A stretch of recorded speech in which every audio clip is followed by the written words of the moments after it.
such tasks, trusting senior officers under them to filter through the bedlam and bring them only what really mattered. Not Chekhov, not now, when any one of those fronts might seal victory or collapse at any moment. He felt at that moment in prayer, a selection of imperial prayer books laid out in front of the prayer cushion.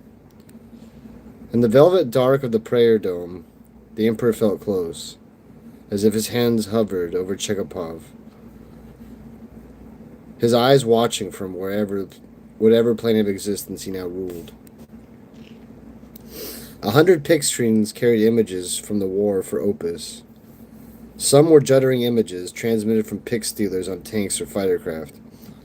On one screen, the ocean churned, waves lashing at the ruined defenses of Kazeo's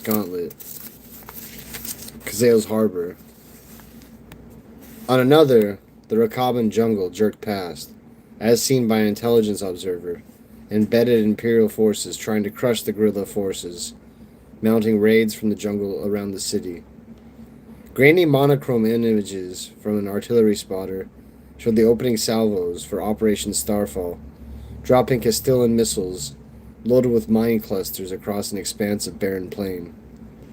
The coggitors of the merciless transmitted any audio which met their criteria of importance and urgency. "Bring the right flank up!" shouted an officer, relaying his orders through the Vox operator's rig. "Form up around the street! Give him a crossfire!" In the background was gunfire and shrieking, as his force closed in around a concentration of crazed enemy militia in the ruins of a palatial aristia courthouse in Kazeo. "They're gone! They're gone! We're holding here. The Delusions are gone. They've collapsed. We're cut off." The voice was a junior officer who had found himself in command of a pioneer unit, building barricades and strongpoints in the wake of the Delusion advance along the streets of Rakaba. The advance was halted, and foremost units had gone, vanished in a labyrinth of pitfalls and open sewers infested with mutants. That assault, then, had failed, and would only be luck that saw more than a handful make it back to Imperial-held territory. But as one of the dozens of probing attacks, some would succeed, some would fail. "This is the troop transport from Lucius Terrace, reporting the safe arrival in orbit of the 8th and 12th Arcanos Thelmi Cavalry. More reinforcements. Part of the steady tide of men in armor on which the battles of Opus relied. More voices, good news and bad. More death, defeat and triumph." Chekhov absorbed it all, seeking the overall truth of Opus's war that would help him sift out the truth from the platitudes when his intelligence officers briefed him on the day's events. The screens flickered. One by one they went dark. The audio feels distorted, then died. Chekhov knelt up, looking around him. "What has happened?" he demanded. "Where are my comms?" The door to the prayer dorm boomed open. Unwelcome light flooded in, silhouetting a shape far greater than a man. "Damn it, Diphobius," barked Chekhov. "I told you to get off my ship. Have the Imperial Fists come back to the fold? Has Lysander accepted my command?" Diphobius walked into the dome. In one hand he was dragging the sagging form of a naval soldier, part of the intelligence support battalion, who provided the security on board the Merciless. The librarian dropped the man, who curled up and moaned.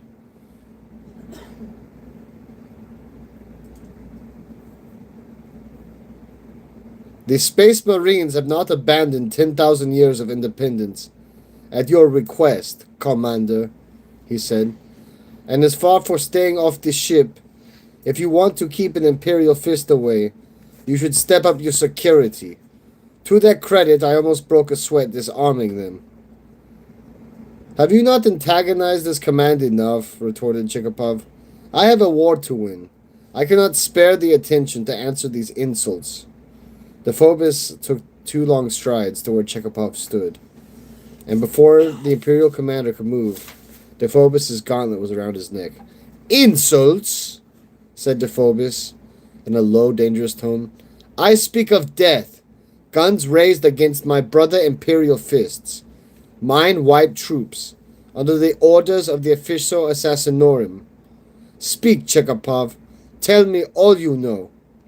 Chekhapov did not back down. His capacity to do so had been killed off some time ago, as he ascended the ranks of the Imperial Guard. If fear flickered in his eyes, he forced it back down a split second later. I need explain nothing, said Chekhapov. I do not answer to the Imperial fists. I do not respond to those who threatened and defy me. Go back to your own war, Dephobis. You have made it clear you are not going to fight in mine, and I have no reason to assist in yours. I said talk, yelled Dephobis. He threw Chekhapov to the floor. Do you think this is a game? My battle brothers have died at Imperial hands. The Assassinorum has men and agents on this planet, and they see fit to take the lives of Imperial fists to fulfill their mission. You are the lord of the Imperial forces on Opus. You cannot pretend you know nothing of the Assassinorium's aims here. We have seen the facility in the Rogbakan jungle. We know how Ketrips died. Lest you become an enemy of the Imperial fist, Chekhapov, tell me everything. I am Lord Commander of this world, said Chekhapov, picking himself up off the floor, one hand holding his throat. I answer to none but the God Emperor himself. A pistol was in Chekhapov's hand. Dephobis saw it was an Inferno pistol, a miniaturized melter weapon of ancient design, its barrel inlaid with golden scrollwork, and its handle encased in pearl. It was a duelist weapon, rare and valuable, with which a nobleman could cut through the armor a dishonorable opponent might wear. It could cut through power armor.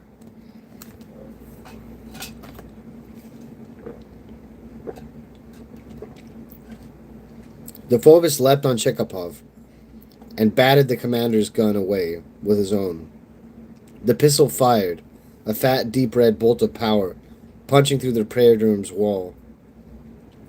Dephobis lifted Chekhapov off the floor, snapping his wrist with a twist of his hand, and threw the commander to the bank of pick screens. Screens shattered. Sparks burst, and Chekhapov as he tumbled to the ground. The clattering of boots on the deck caught Dephobis' attention. Naval troopers were gathering at the door, lasguns in hand. Fire! Shouted Dephobis. Try to shoot me down, I beg of you. I shall yearn to kill an honest foe. None of the troopers pulled the trigger. The barrels of their guns lowered, and they seemed to shrink as Dephobis stared at them. For the last time, said Dephobis, turning on Chekhapov. Speak! Chekhapov struggled to a seated position. His hand hung awkwardly, wrist wrenched at an unnatural angle, and the color had drained from him. He too looked like he had shrunk, now swamped with his uniform coat. Tiny cuts on his face from the shattered pick screens were starting to bleed. They will kill me, he gasped. I will kill you, Dephobis shouted, drawing his bolt pistol. I know you will. Imperial fist. But they told me they would have free run of Opus, and I would not stand in their way. It was not a request. I knew I would be killed and replaced if I defied them. I will do my duty here on Opus. I will see this war through to the end. I cannot do that if they have me assassinated. Who? Demanded Dephobis. Give me a name. I know no names, said Chekhapov. The Assassinorium, that's much as I know. Sightings of agents and Assassinorium troops on Opus were to be suppressed. Any support they requested they would receive. This came to me from the highest encrypted channels. No names, no specifics, but the implications were clear. This is not enough. Give me more, something we can use, something we can act on. The Imperial fists are no less relentless than the Assassinorium, Chekhapov, and even they cannot match us in our anger.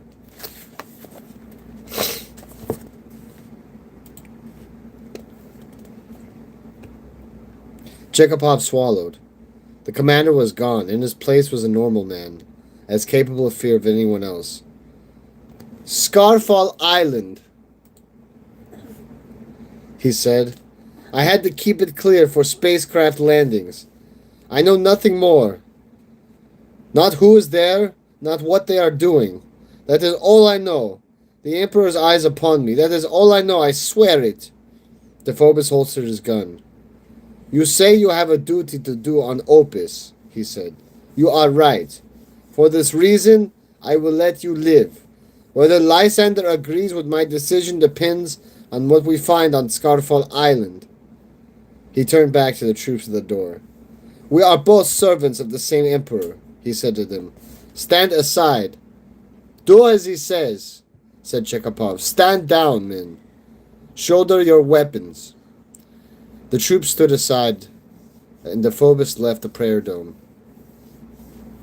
You would do well, he said as he walked away, to offer another prayer. This time, pray I do not have to return.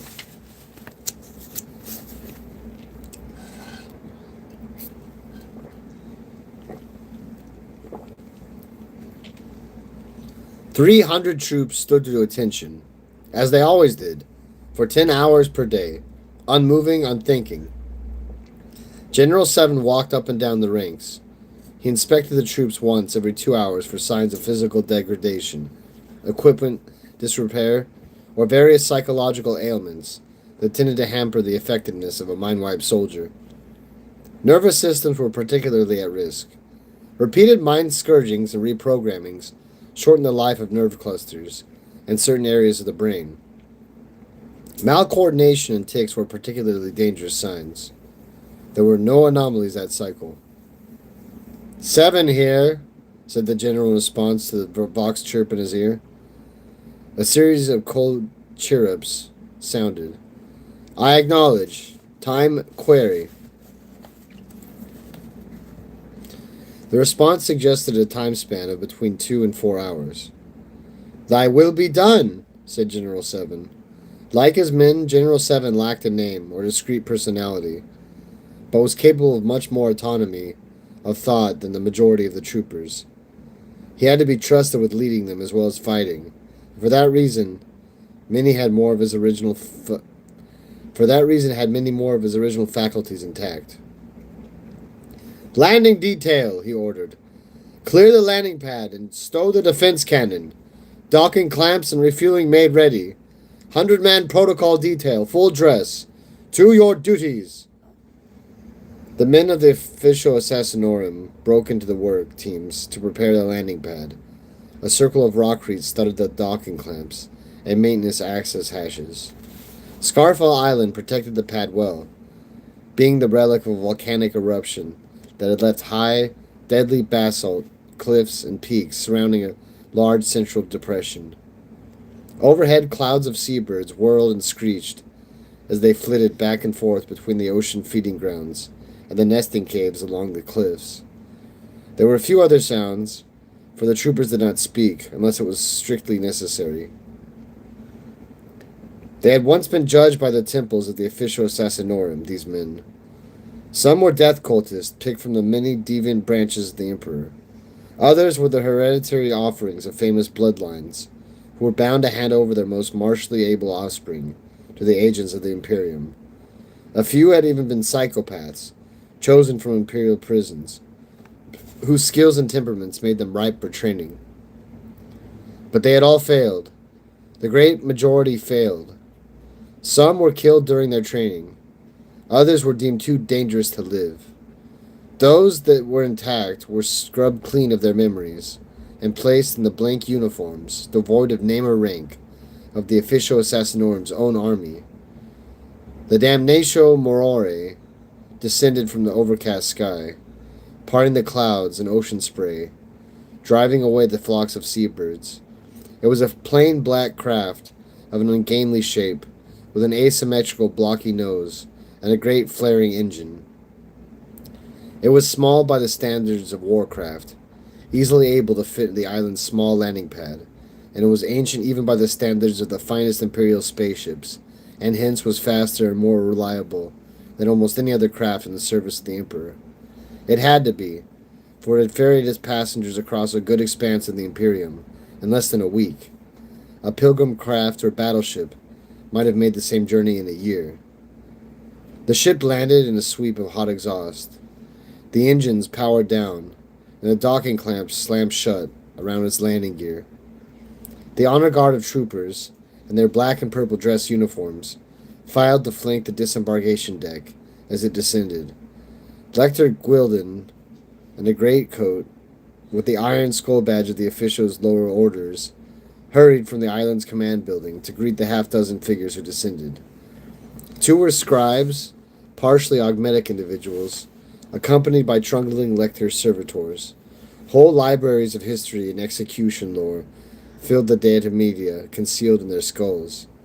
Two were bodyguards in their gilded power armor, forged to resemble ancient plate, carrying power swords and shields, bearing the heraldry of a coiled snake and a rose. One was a Medicae officer, in plain black, with serpentine mechadendrites fixed to both shoulders. The final figure wore a long ball gown of deep maroon velvet, trimmed with an emery, long white gloves, and a heavy mechanical collar, which did nothing to dull the elegance and beauty she carried with her. Her skin was the color of polished hardwood, and her face could not have been more perfect, as if it had been sculpted. A thin rapier hung at her waist, and she walked with a cane, although she showed no signs of infirmity. "Lady Cincella," said the lector, kneeling on the floor of the ramp, "the honor is more than any of my station could deserve. And yet this honor is brought from my failure," said Cincella. Her voice was flat, mechanical in quality, as if she were speaking the words of someone else. "As grave a failure as can befall the temples of the death." "All who transgress shall be punished," said Lecter Gwydlin. "All who transgress," echoed Cincella, "shall be punished." They were the same words inscribed above the bridge of the Demetio Maore, and into the memories of those Assassinorium troops who still had the capacity to remember for themselves. They were the first lesson an agent of the temples ever learned. "I will speak with Agent Skult."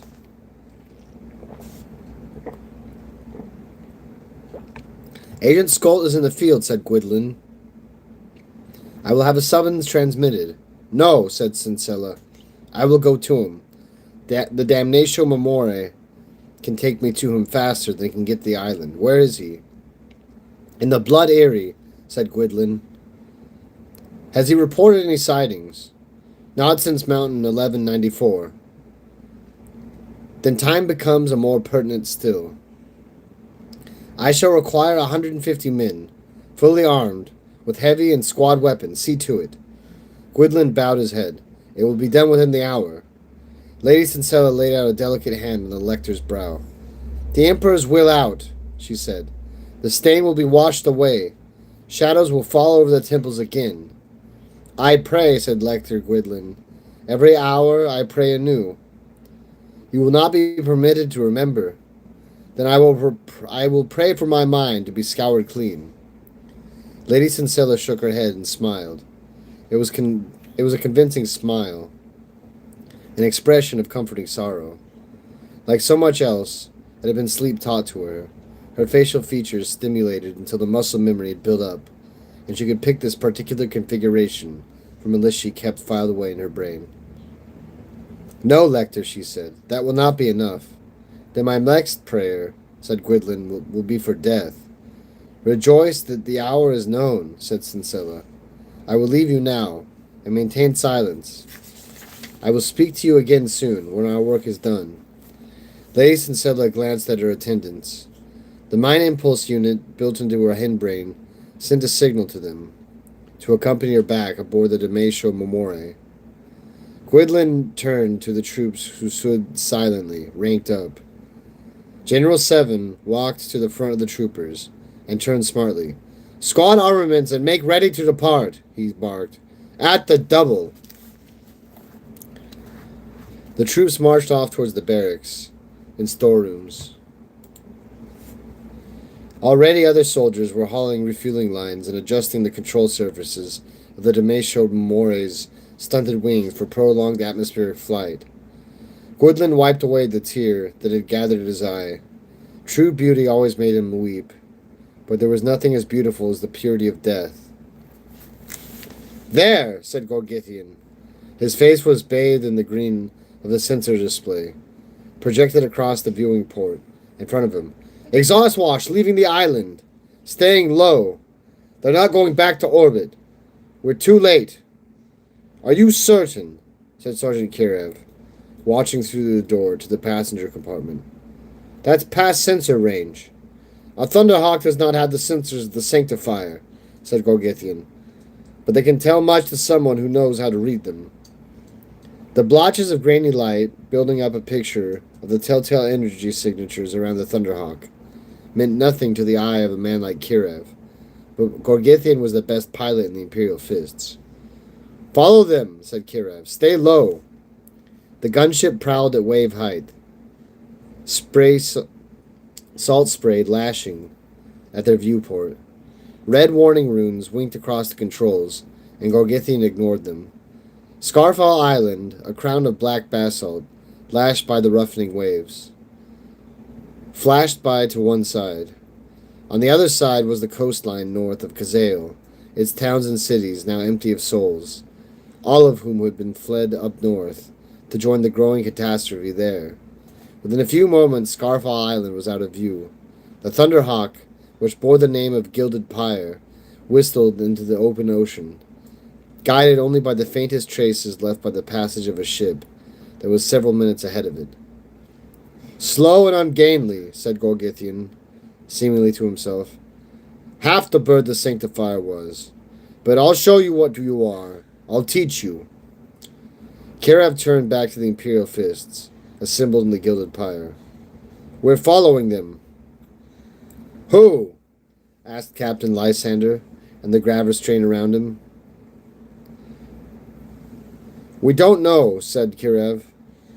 "Whoever it is," said Lysander, "these 20 battle brothers, with this single gunship, will have to be enough to take them on." "And we will prevail," said Ukulgan. The obsidian sword was strapped to the restraint beside him, the blade glinting.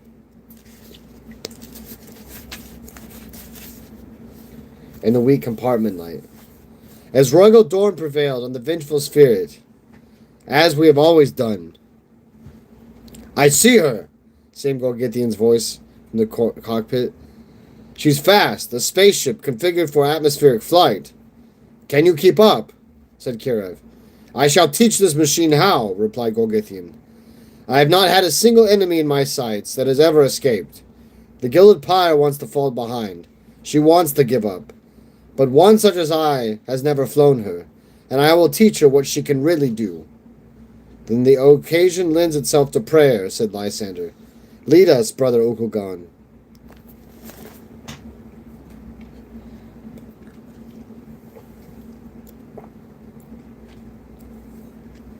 The Blood Eyrie was named after rust-red stones of a cluster of peaks, which crowned a clutch of mountains in the very heart of the range.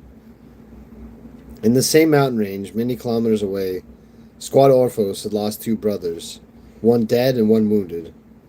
One of Opus's least known civilizations, absent entirely from the history of the Erstia and its conquered Emrys, had once performed the impossible feat of surviving up here in the ice-cold sky.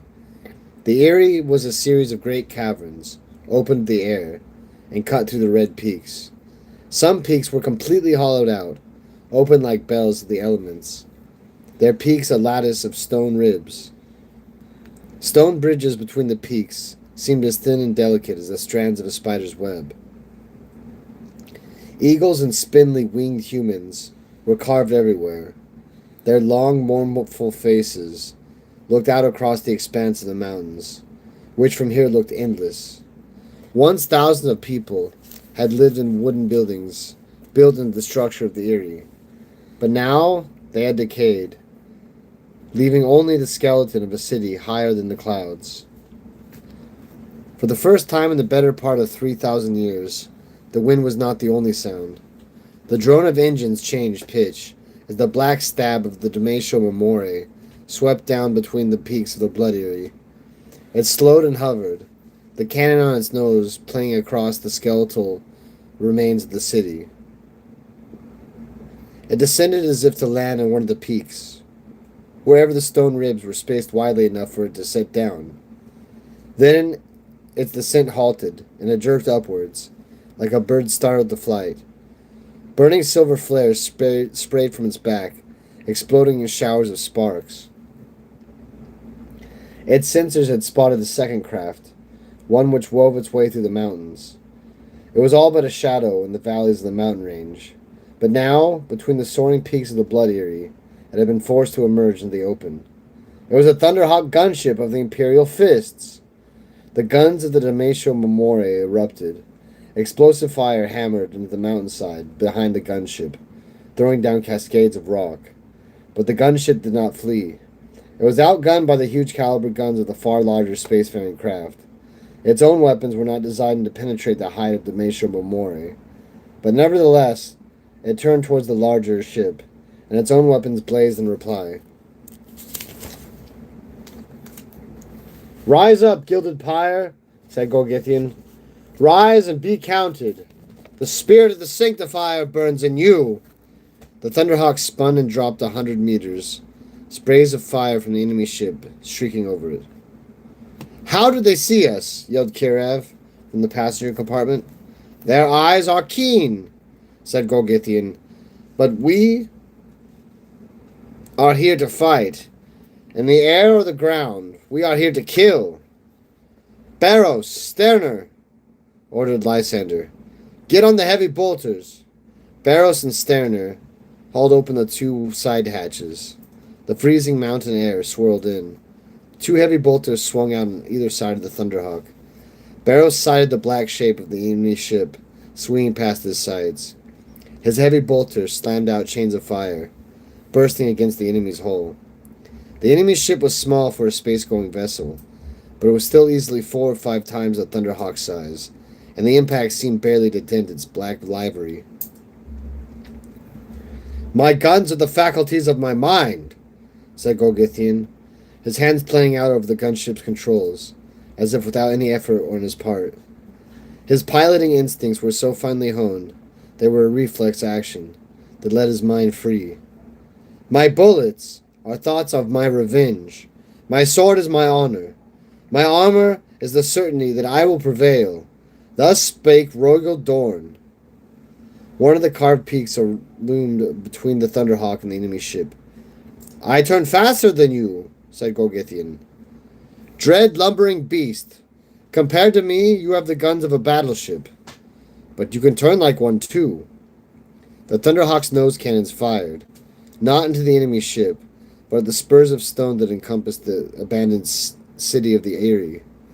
Brother Sterner saw what his pilot was doing. He swung his heavy bolter parallel to the gunship's nose, almost leaning out of the gun port. The heavy bolter jumped in his hands, and explosive shells tore the spur directly ahead, shattering it until it was cut right through. The Demetrio Memore turned its nose up, its engines gunning to push clear of the Eyrie, but it was half a second too late. One of the ebony spurs fell and sliced the ship's stubby left wing. The engine at the roof of the wing exploded, throwing shards of spinning metal in every direction. The ship dropped its wounded side, pivoting as it fell, and crushed to the mountain peak. It brought more stonework down with it, and fragments of ancient carvings rained down. The Demetrio Memore came to rest a few meters from the edge of the peak. Burning fuel poured from the wound in its hull, spreading to a lake of fire that fell over the mountainside and a waterfall of flame. Hatches swung open. Black armored soldiers jumped out, running from the fire and forming up to cover the rubble. More than 100 of them fled the wreck. Among them was the dark, flitting shape of Lady Cincella, skittering across the hull like a black spider. The Thunderhawk gunship was not finished. The smoke pouring from the ruptured engine was throwing aside into a twisting columns as the Thunderhawk swept low over the wreck, ready to bring the battle to the ground.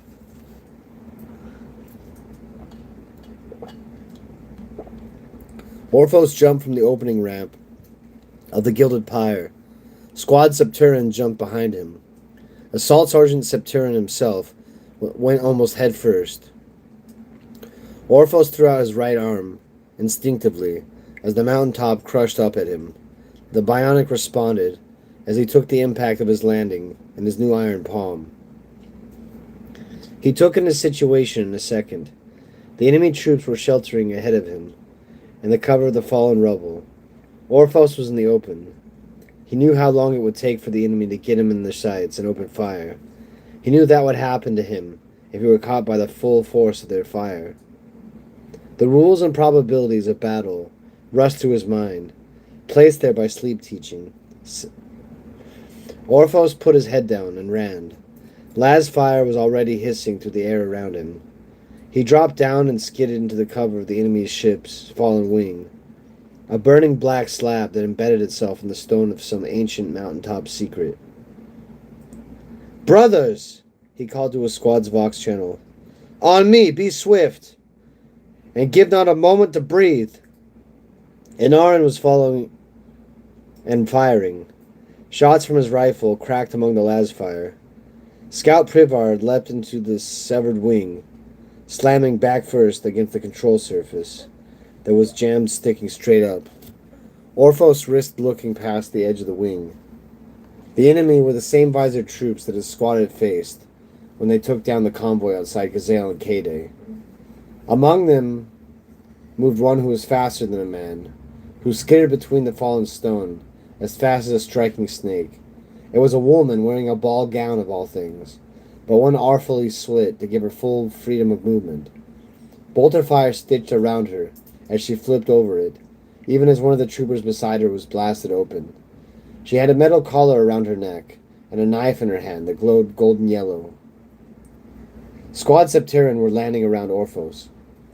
"Onward! Onward! Speed and death!" yelled the Assault Sergeant Septurin. The cold mountain light glinted on the medals and trophies hung from his blade, as he held it high like an enemy's standard.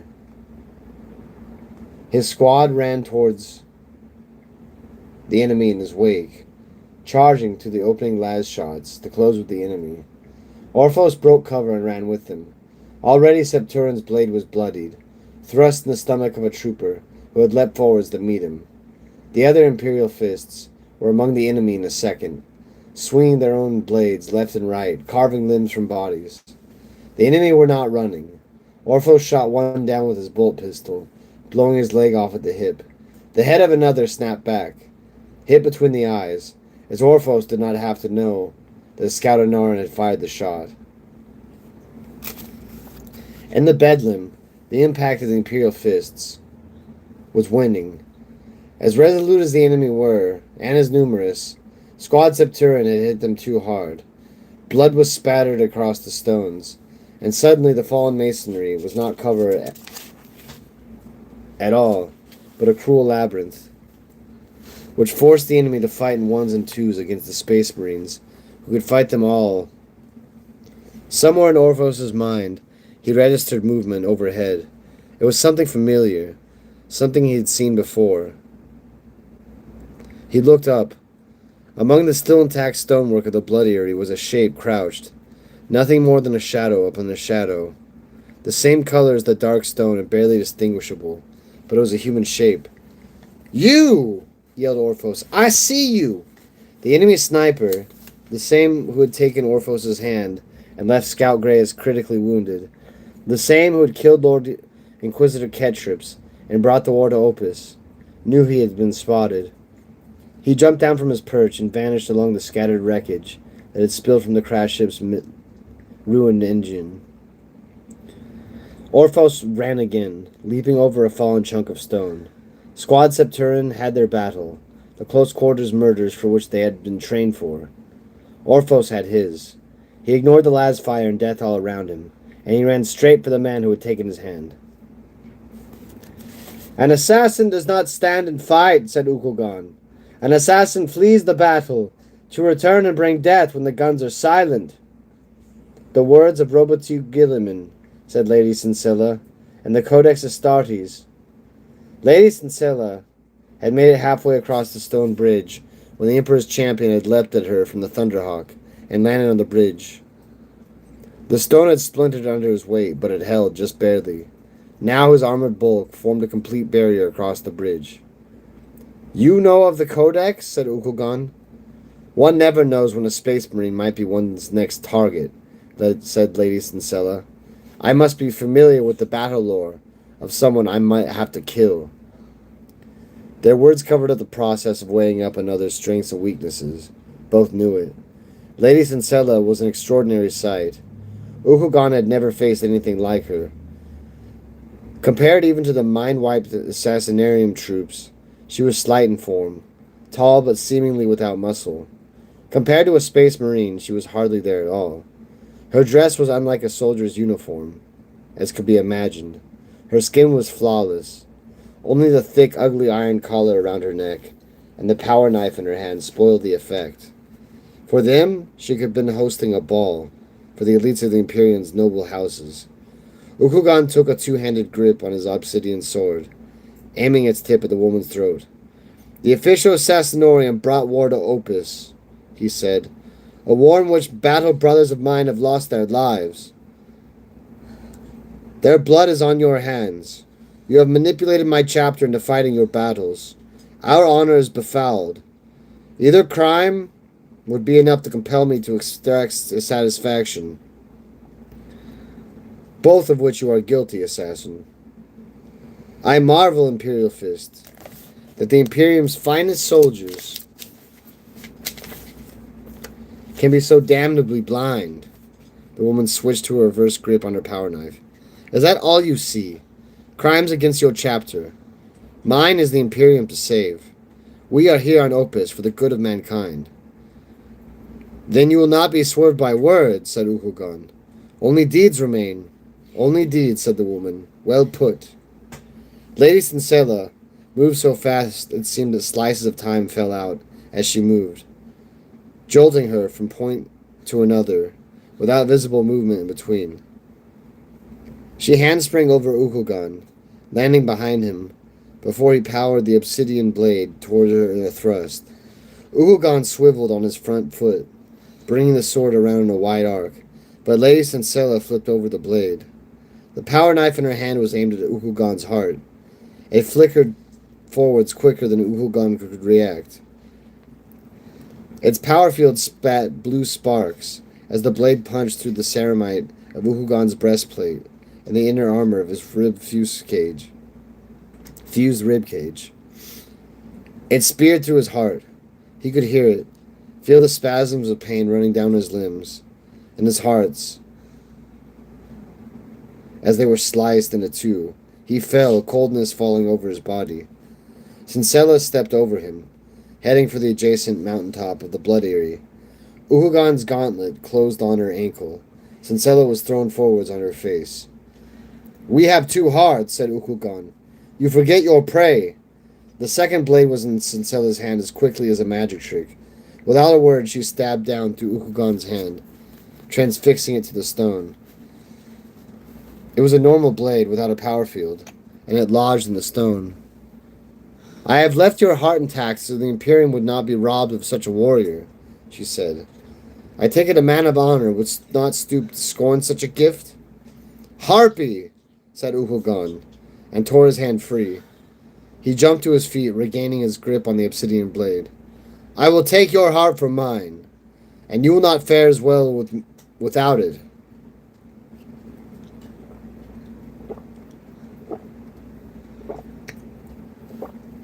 I tire of this, snapped Sincilla. With a mental impulse, she unfastened the clamps holding her collar around her neck. The wave of cold, agonizing hatred hit Ukugon as hard as a gunshot. He fell back to one knee. He had never felt anything like it before. Perhaps it was something like being plunged into ice-cold water, but the chill ran through him, as if every cell of his body was immersed. And it had an emotion as well. It was pure scorn, the emotion of someone who despised him made real, congealing into reality, and encasing him from head to toe. His internal organs felt frozen solid. He had barely enough control over his body to keep himself from toppling off the edge to the narrow bridge. This was not pain. A space marine knew pain well enough to understand when it came, set it aside and keep fighting. This was something else. A violation of mind and body. An invisible hand that closed around his soul and crushed. "I give you the gift of life again," said the woman, giving Uhugan a final blank backwards glance. "Take care you do not owe me too much."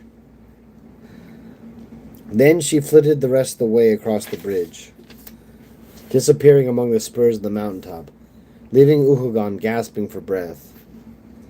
Lysander stepped just as Sincella passed, and could not keep the feeling of satisfaction from his mind as he felt her slam to a storm shield. The woman did not fall.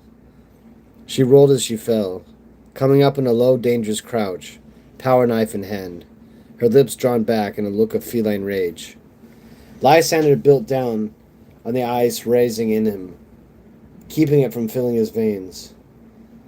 "I faced an untouchable in Fortis Magna," he said. His teeth were clenched with the effort. "It was an abomination. It was an affront to the very soul.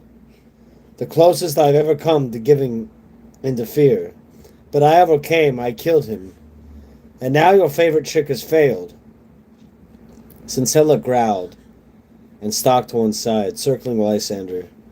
The waves of anti-emotion coming off her faltered a little, a ripple running through them as she focused on a new enemy. "We are alone on this mountaintop," said Lysander. "Your men are assailed by my battle brothers, and soon they will die." "I am nothing," she said. "Even now my best agent takes your brothers in his sights." "I saw you fleeing your ship," retorted Lysander. "I knew you were the one. You cannot hide the trappings of an assassin. Not many of my battle brothers have witnessed the ways of the Klexus temple, but I have." "And now you're going to kill me?" said Sincella. "Because that is what you do. You are no more sophisticated a weapon than the mindless souls who do my bidding. At least they do not claim to be anything more." She darted forward as fast as a bullet. Lysander jumped forward to meet her and deflected the power knife of his shield.